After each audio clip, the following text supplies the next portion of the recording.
আসসালামু আলাইকুম। আজকে আপনাদের সাথে আমি খুবই মজার আর ইজি একটা ডেজার্টের রেসিপি নিয়ে এসেছি। এটা খুবই মজার আর বাসায় যদি সব ইনগ্রেডিয়েন্টগুলো থাকে খুবই সহজে বানিয়ে ফেলা যায়। তো এই রোল কেকটার জন্য প্রথমে আমি এখানে নিয়ে নিয়েছি হচ্ছে মাসকারপোনে চিজ। এখানে 220 গ্রাম পরিমাণ মাসকারপোনে চিজ আছে, মানে 1 কাপ পরিমাণ। তো আমি এখানে পুরোটাই নিয়ে নিচ্ছি। আর এই চিজটাকে আমি রুম টেম্পারেচারে নিয়ে এসেছিলাম।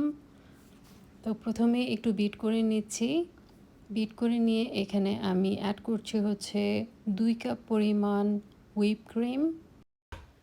তারপর আবারও একটু বিট করে নিচ্ছিলাম লো স্পিডে।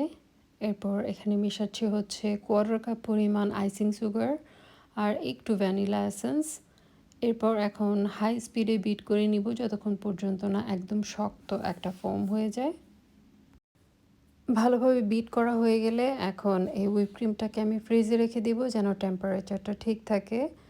তারপর এখানে আমি নিয়ে নিয়েছি হচ্ছে লেডি ফিঙ্গার বিস্কিট, যেটা হচ্ছে এই কেকটার মূল উপকরণ। তো লেডি ফিঙ্গার বিস্কিটগুলোকে আমি একটা বেকিং শিটের উপরে রাখবো এভাবে হালকা কুসুম গরম দুধের মধ্যে চুবিয়ে। আর এভাবে চুবিয়ে চুবিয়ে সবগুলো বিস্কিটকে আমি বিছিয়ে দিব। তো এই বিছানোর সাইজটা আসলে নির্ভর করে আপনার কেকটা আপনি কতটুকু বড় বা ছোট করতে চান সেটার উপরে। আমি খুব বেশি বড় করব না কেকটা, তাই খুব বেশি বিস্কিট আমি এখানে চুবাচ্ছি না। আর সাইড থেকে আমি জাস্ট একটা বিস্কিটকে ভেঙে ভেঙে এভাবে দিয়ে দিয়েছি যেন সাইজটা বেশি বড় না হয়।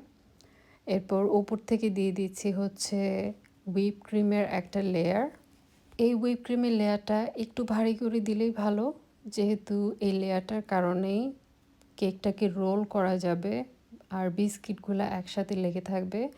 তাই আমি এখানে ভালো পরিমাণ হুইপ ক্রিম দিয়েছি। তারপর এখানে নিয়ে নিয়েছি হচ্ছে পাতলা স্লাইস করে রাখা স্ট্রবেরিজ। খুব বেশি ভারী করে না দিলেই ভালো, যেহেতু কেকটাকে রোল করতে হবে। খুব বেশি ভারী করে দিলে তখন দেখা যাবে যে ফেটে ফেটে যাওয়ার সম্ভাবনা থাকবে বা মাঝখান দিয়ে বের হয়ে যাবে, তাই আমি পাতলা করে কেটেছি। আর এখানে স্ট্রবেরির বদলে আপনারা অন্য যে কোনো ধরনের ফল দিতে পারেন, মানে নরম টাইপের অরেঞ্জ বা কিউই টাইপের ফ্রুট। আর এখানে আমি একদমই পুরাটাতে বিছিয়ে দিয়ে দিচ্ছি স্ট্রবেরিগুলোকে। স্ট্রবেরিগুলো যখনই একদম বিছিয়ে দেওয়া হয়ে যাবে তখন এটাকে রোল করার পালা। তো এভাবে বেকিং পেপারটাকে ধরে ধরে হচ্ছে রোল আউট করতে হবে, হাত দিয়ে না ধরাই ভালো। এরপর এই বেকিং পেপারটা সহই আমি এই রোলটাকে ফ্রিজে রেখে দিব অন্তত 2 ঘন্টার জন্য, খুব ভালোভাবে যেন সেট হয়ে যায় সব কিছু। আমি প্রায় 4 ঘন্টার মতো এই কেকটাকে ফ্রিজে রেখে দিয়েছিলাম। তো এখন বের করেছি, খুব ভালোভাবে সেট হয়ে গিয়েছে।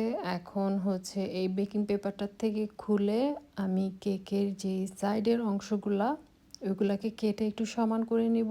চাইলে নাও কাটা যায়, কিন্তু জাস্ট একটু দেখার সৌন্দর্যের জন্য আমার কাছে মনে হয়েছে যে সাইডটা কাটলে এটা দেখতে খুব বেশি সুন্দর লাগবে, তাই আমি কেটে নিয়েছি। আপনারা চাইলে একদমই স্কিপ করতে পারেন।